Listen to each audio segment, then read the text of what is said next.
Welcome to Film Love. Today we're going to be going over Guy Ritchie's newest, In the Gray, starring Jake Gyllenhaal, Henry Cavill, and Isa Gonzalez. This is the definition of a wait for the DVD or streaming movie, and as for the DVD, you'll likely be seeing it in Walmart $5 bins not long after it becomes available in said format.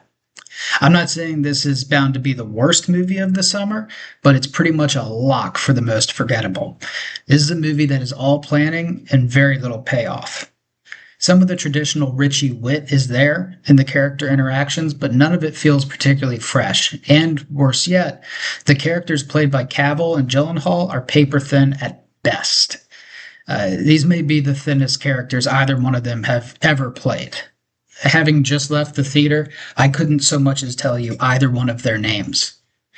The plot centers on Gonzalez's Rachel Wilde, a master negotiator with a team of specialists under her thumb who specializes in illegal and legal ways of making people own up to their big debts. In this case, a career criminal who took $1 billion investment from a firm he has no intention of ever paying back. And, of course, the investment was illegal on the firm's side, so a lot of people want to keep all of this on the hush-hush, both in terms of the firm's side and the career criminal's side. What follows is a string of tactics messing with his shady business before things ultimately come to a head and we finally get a trademark intense Ritchie-style shootout. But by then it's too little too late. There's precious little here you haven't seen done better elsewhere.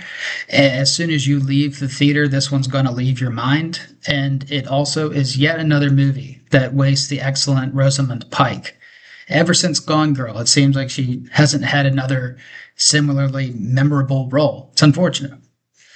In the Gray ultimately ends up towards the bottom of Ritchie's filmography.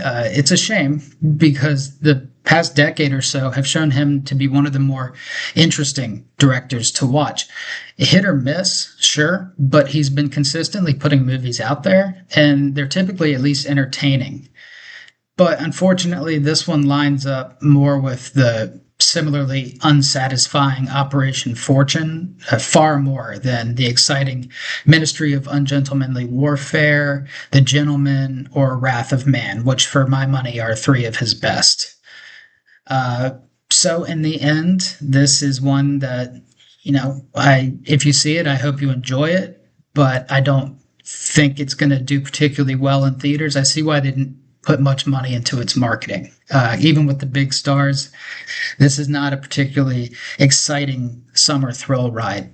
It's really just very much a 2 out of 5 star movie, so that's what I'm giving it.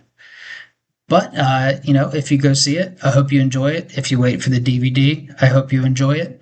And for now, thank you for watching Film Love, and I'll see you at the movies.